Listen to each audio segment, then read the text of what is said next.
نانی Amna be be بھی جنتی روح تھی۔ نانا کے انتقال کے بعد وہ خاندان کی بڑی تھی، اکثر خاندانی فیصلے نانی ہی کرتی۔ نانی کی تینوں بیٹیاں انہیں ماں جی اور باقی سارے رشتہ دار بی بی جی کہہ کر مخاطب کرتے۔ نانی ابو جی کی سگی خالہ ہونے کے ساتھ ساتھ سگی چچی بھی تھی۔ میرے دادا اور میرے نانا دونوں سگی بھائی تھے۔ نانا فوج سے صوبیدار ریٹائر ہوئے تھے۔ اپنے تینوں بیٹیوں کی شادی نانا نے اپنی زندگی میں ہی کر دی تھی۔ خالو طلعت تانیدار تھے تو خالو رشید وکیل۔ دونوں کا جنم کا بیر تھا۔ جب امی اور ابو کی شادی ہوئی تو دادا کی اعظم مارکیٹ میں کپڑے کی بہت بڑی دکان تھی اور ہمارے حالات خاندان میں سب سے بہتر تھے۔ ابو نے اس زمانے میں ایک لڑکے کو جھگڑے میں گولی مار دی تھی۔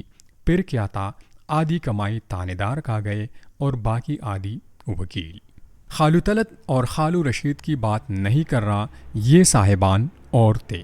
دادا صدمے سے چل بسے۔ کپڑے کی دکان نلکیوں اور بٹنوں کی دکان میں بدل گئی۔ ہمارے گھر کا بٹوارا ہو گیا۔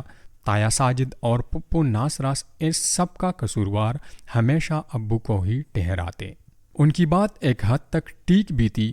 ہمارا خاندان فروخت ہو گیا۔ ہم لوگ کرائے پر آ گئے۔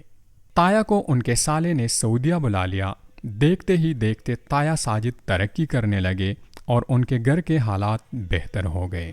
تایا نے سعودیہ کی کمائی سے 2 گھر بنائے۔ ایک بہت اچھی حالت کا تھا اور دوسرا گھر کے نام پر 2 کا۔ وہ 2 کا تایا نے ہمیں رہنے کے لیے کرائے پر دے دیا۔ ابو اس بات پر بھی تایا جی کے بہت مشکور تھے اور امی جی ان سے بھی زیادہ۔ تایا جی کے 4 بیٹے تھے اور 2 بیٹیاں اور 2 بیٹے۔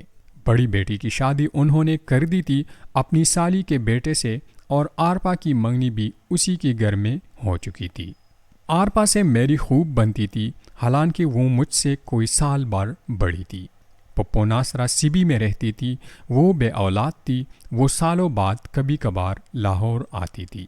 مہروز، مجھے دکان بند کر کے جانا پڑے گا، تم اپنی ماں کو ہاسپٹل لے کر جاؤ۔ سالم، رکشہ مہنگا پڑے گا، ویگنوں میں کہاں دھکے کھاتے پھرو گے، وسپا ٹھیک ہے۔ اس سے پہلے کہ ابو یہ کہتے اپنے تایا کا وسپا لے آؤ، میں خود ہی جلدی سے بول پڑا، ابو میں نبیل کی موٹر سائیکل لے آتا ہوں۔ ابو میں نبیل کی موٹر سائیکل لے آتا ہوں۔ تائی جی کو میں کبھی بھی ایک آنکھ نہ نباتا۔